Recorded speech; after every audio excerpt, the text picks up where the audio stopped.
Chapter 39. Camping Trip, Ahsoka Tano. I'll be honest. The last thing I expected was to enjoy flying a star dragon that goes at hyperspace speeds if you ask it to, or it gets angry or frightened. It took a good 6 hours before I relaxed even a little bit. And another 3 hours after that before I said we could go faster. That made it after 9, so I only had half an hour to enjoy myself before Ben said I had to go to bed. I don't know about you, but I found it's totally unfair since Anakin was staying up to fly his star dragon around the solar system and was probably going to end up visiting some planets in the neighboring systems. But I'd like to see the person that can get around Ben's steely decisions. So, as I woke up today, the last thing I expected to see was a note on my bedside table with writing in bright gold letters saying, "Camping trip today." I packed, we leave after breakfast. It was obviously from Anakin since Ben didn't know enough about Primus to take me camping, and I wondered why Anakin had suddenly decided to take me on a camping trip. I got out of bed and dressed in jeans and the long-sleeved red top with trainers and walked downstairs. Judging from the sounds of Anakin shouting curses and advice, I guessed that he was watching the HoloNet again. I walked into the living room and saw Anakin sat on the couch, a bag at his feet, staring at the holoscreen and watching a pod racing game. It looked like the person he wanted to win wasn't doing so well. This time around, Ben was sat in the kitchen reading a book about Force knows what and didn't seem at all bothered by some of the words that Anakin was shouting at his screen. I went to sit beside him on the couch and made sure to put enough distance between us, so that if he had one of his rages, I would be far enough away to not be affected. One of the pod racers crashed and Anakin threw a hissy fit. "What? You son of a gun, Dark. You're supposed to bank left. Left. No, your other left. Oh, for Christ's sake." Anakin stood up, stomped over to the holo projector, and it sparked and turned itself off. He took one long, deep breath and turned around to look at me. There wasn't a trace of anger in his eyes. "Okay, let's go." "Where are we going?" I asked, ignoring his little tantrum. "The Balurian Forest. It's the largest forest on the planet if you don't count all of the rainforests on the equator. Trust me, you love it. There are plains and waterfalls and mountains and everything," Anakin explained. I nodded. "That sounds okay." Anakin picked up the bag, which looked too small to carry enough for both of us in it, and led the way out the door. I said goodbye to Ben, who said goodbye to me and reminded me to eat breakfast once we arrived in the forest, and followed Anakin outside. We were going to use nether travel this time because me being sick when we were out in the wilderness was not the best idea in the world, so instead we were going there with Anakin's Star Dragon Teal, and we could also do a fly around the general area first, so I could see what it was like. I got to sit in the saddle again whilst Anakin just sat on the Star Dragon's back without anything to support him other than the Force. It took 5 minutes at a speed that I was comfortable with to reach the Balurian Forest, and we flew around it for 30 minutes, just so that I could look at everything. There were waterfalls coming out of every available space on the mountains, and beside them were pathways carved into the rock. Grass covered just about every space on the ground, and where there wasn't grass there were lakes and rivers. And springs. Anakin pointed out that all of the water in the forest was fresh water apart from the massive ocean that surrounded it from 3 directions. That was all salt water. There were also lots of animals in the forest too. Anakin said that all of the animals were harmless, but if you angered or frightened some of them, then you should probably run for it or risk being stampeded. I made him point out all of the animals that might stampede me for my own safety. There were animals that climbed trees, animals that could breathe underwater and on land, animals that could fly at super fast speeds, and even animals that changed color so they would blend in with the environment. This was one of the safest places on Primus to go camping in because there weren't any poisonous creatures or carnivores there. Basically, it was like a natural wildlife reserve that protected animals against their predators. I found that to be a little strange since there weren't any predators to protect against for at least 100 miles in any direction. "Okay," Anakin said as the Star Dragon landed and we got off in a small clearing surrounded by thick forests in every direction. "I say we go left.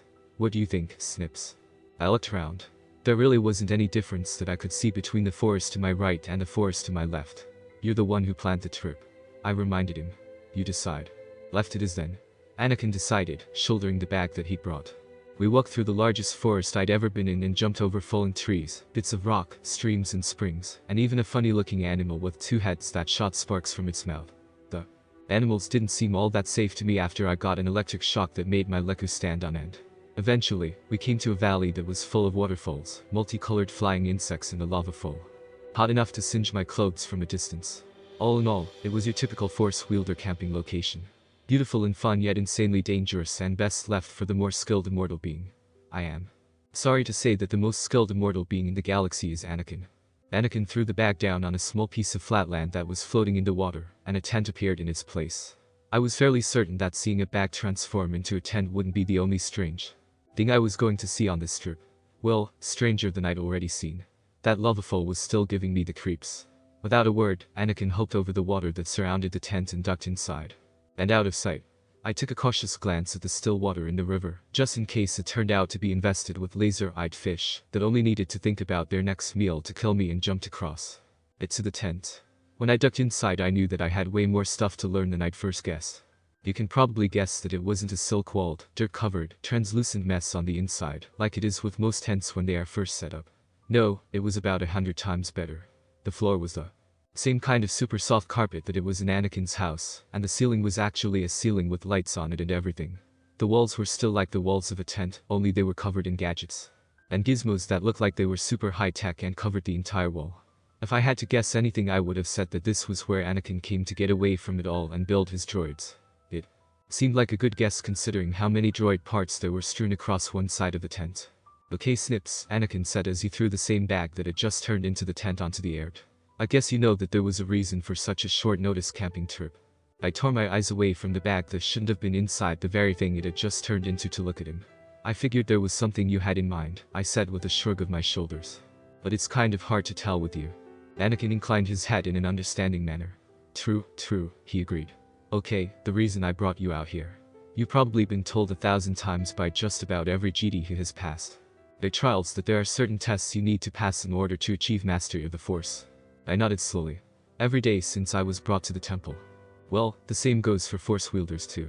Don't worry, they're not any harder than those you would have gone through during the training they gave you at the temple. They're just way more unique and help you to unlock the powers that set Force wielders apart from the rest of existence. Anakin explained.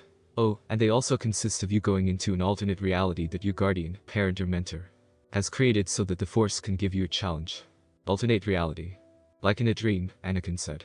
Only you will know exactly what you are doing. The Force will set the difficulty of the challenges. I wouldn't be able to help you aside from making sure you can't die, and it will last for at least a week with you waking up after every challenge you complete so that I can heal you and so on. Unless you get healed in the alternate reality, of course. This sounds dangerous, I said uneasily. What will I have to do? Well, to enter the world you just have to lie down on the bed, and it will feel like you are just going to sleep. I've designed the reality so that it will mimic the battlefield of the Clone Wars in your galaxy. No, with all of the soldiers and stuff. I can only design the layout, though. So I chose desert plains, forest terrains, jungles and a few icy places for the Force to choose from. But remember, Ahsoka, the Force is in control of these challenges, and it can add and take away anything that it wants. You could make a friend in this new world, and then something will happen that will make your friend die. I frowned. Did that happen to you when you did it? Me? Yes. Anakin looked sad. One of the worst moments of my life so far. But I completed all of the challenges, and now I can visit the friends that are still alive in that reality whenever I want. I've brought one of them into reality a few times, but nothing permanent. You mean you can tell them that you're not from the alternate place? Only if you complete every challenge, Snips. Plus you will always be facing challenges when you go into this place. It will be all about staying alive and facing the foes that you need to face. Also, you will be working on all of your weaknesses. That means no lightsaber. No lightsaber? Then how am I supposed to fight? I don't know. I'm not the Force, Anakin said. But I am the next best thing. And these guys will be Force sensitive just like you, and that is how you will learn everything you need to know to make it in the Force wielder world. Let alone in your new school with those kids who are being kicked out next week. I made a face. Anakin obviously didn't like the fact that I'd been attacked on a walk around the school, simply because I'd been seen with him. Okay, Ahsoka. Go and lie down. He instructed. Your bed is just over there. He pointed to the comfy-looking bed opposite his own with the striped brown covers and 2 fluffy pillows. It didn't seem so bad when you looked at it from an outside point of view. You get to lie on a comfortable bed with a dream that feels like it's real, and make friends who teach you how to fight like a Force wielder and go through all of the challenges with you. I did as he said and made sure that I was as comfortable as possible, which also made me as nervous as possible, and Anakin sat on the edge of the mattress beside my legs. Snips, he said calmly. Remember that in order to pass the challenges you have to get into the role the Force will give you. No matter what it is. He waved his hand and I could feel my world starting to go black. I'll be waiting for you, Snips. Believe me when I say that. My world turned to darkness. I was dazed when I came to. Like the kind of daze you are when you take a massive hit to the head and you don't even get to sleep it off afterwards. I did an automatic check of my body parts in my head. Arms, check. Legs, check. Head, check. Hands, yes. Feet, yes. There was something heavy on my right leg though, and it was starting to hurt. I'm not human and I don't have ears, but I'm fairly sure that the ringing I'm hearing is because of the fall I took or some other bad thing. I could hear a muffled voice getting closer and closer. As the ringing died down, I realized that it was someone shouting, Tano, Tano. Oh, Kriff. Tano. It was a man's voice, I knew, and when I was able to see again, I saw that it was a soldier dressed for battle with a blaster in his hands and body armor on his torso. Dude. Here's a drone on your leg. Give me a sec and I'll move it. Drone? I'd heard of those before. In the Clone War they were using remote-controlled drones to attack the Separatists when the clone troopers needed covering fire. I looked around and saw that I wasn't in any of the places Anakin had described. I was in a swamp-like area with a long river running through dense forests and sandy banks. You can pretty much tell that I was lying on one of those sandy banks. But the 10-ton silver-colored drones weighed on my leg. The army guy carrying an assault rifle in one hand and trying to lift the drone off my leg with the other had almost black hair, brown eyes and an almost non-existent beard. He also had the kind of muscles that you saw on the mercenaries in the underworld of Coruscant. Hold on, Tano. The man said. I've got you. Let me just something cracked and creaked on the drone and the next thing you knew he'd shoved it clean off my leg and into the shallow ends of the river. Yes. He shouted in triumph. How's your leg? I blinked at him before testing out my leg. It didn't feel like there had just been a mechanical drone crushing it. Good, I said, trying not to sound awkward. Sorry, but who are? We gotta go, he continued while scanning the forests in the distance with his blaster pointed in a threatening fashion. Every droid in this sector will have heard the commotion and be on their way here. We've got to get moving. Now. Droid. I asked as he pulled me to my feet with one arm and handed me an identical version of his blaster and a hand blaster which I automatically shoved into my pocket. You mean like battle droids? Let's get moving, he said, and turned to make his way through the dense forest area. Follow me. I decided it was best not to argue and followed him. As we went I watched how he held his blaster and how he would listen for any signs of enemy movement. One time we had to duck under a low-hanging log just to ensure that there was nothing around other than a four-legged animal with large horns on his head. I made sure to hold the blaster he'd given me in the exact way he held his, since it was obviously the correct way, and noticed that I was wearing body armor and camouflage trousers with boots. Under normal circumstances I would have freaked out over discovering that I was wearing this, but ever since I'd met a Force wielder in the Jedi temple, things hadn't exactly been normal for me. Twilight, a scratchy voice said that made me jump. Come in, Twilight. The man lifted his wrist to his mouth, and I saw calm link on it just like the Jedi Knights and Masters did when they were off in battles and such. Twilight here, the man said. Me and Tano were just hit by a JTS drone, but we're both okay. We need a location on Terra, over. We have located your missing squad mate in a warehouse just off the north shore of the river. The person on the other end of the comm. Link said. But be careful. The Jedi turned Sith have troops crawling all over the place. If I was drinking something I would have choked on it. Jedi turned Sith. We were fighting against former Jedi who had turned to the dark side. This alternate reality was starting to look really bad to me. Whatever challenge I was supposed to face with these people was certainly going to be the hardest I'd ever faced. Going up against Jedi was hard enough for me, but Jedi turned Sith who would more than likely have enough skill to chop my head off in 2 seconds. There was no way.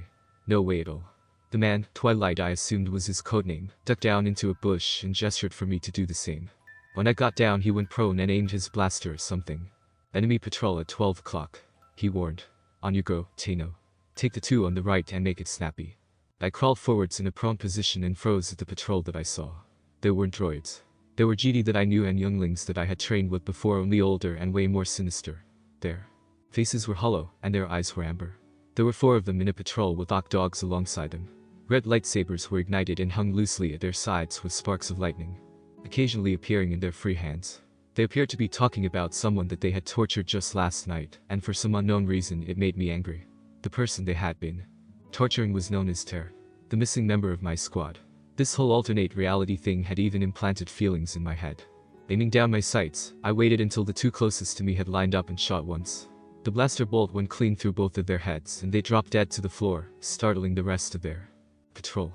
Beside me Twilight took out the other 2 and rushed to his feet before the Ock dogs could charge us and rip our flesh off.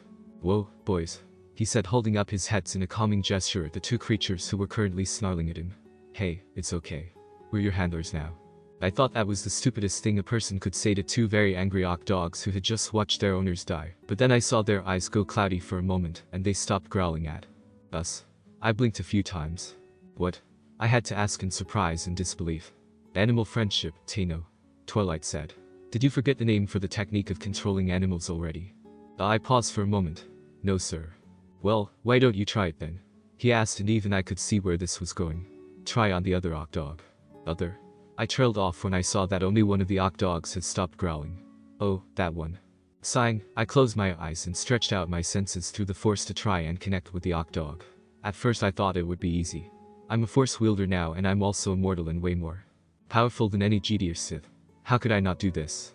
I was certain that this was going to be a piece of cake, but immediately found out that I was wrong when I felt the impenetrable wall around the Octog's mind. Inwardly I was cursing as I tried to find a weak point without pushing through, and outwardly I was wincing from the strain my mind was taking, whilst trying to influence a strong-willed creature. I really wished Anakin was there to help me. I mean, he'd done these challenges before and probably knew how to get into the head of a strong-willed person, but he was unavailable, so I had to do it myself. Taking a deep breath, I summoned every bit of Force strength I had, and pushed at the impenetrable wall around the Octog's mind. It shook a little, but nothing happened. Gritting my teeth, I took a deeper breath and started to repeatedly slam everything I had into the wall.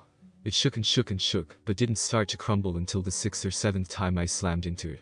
The Octog made a whimpering noise that let me know it wasn't comfortable, but before I could even register that in my mind, I had slammed through the wall and ordered the Octog to submit. That's when a blinding whiteness overtook my world, and I couldn't think, feel or see anything for a few moments before the whiteness faded, and I could see Anakin hovering over me with a concerned expression on his face. Ahsoka, he said with worry etched in every one of his features. What happened? I blinked. I passed the challenge, didn't I? I asked in confusion. Snips, although I am glad that you passed that. Anakin looks seriously concerned now. You tapped into the power of the dark side.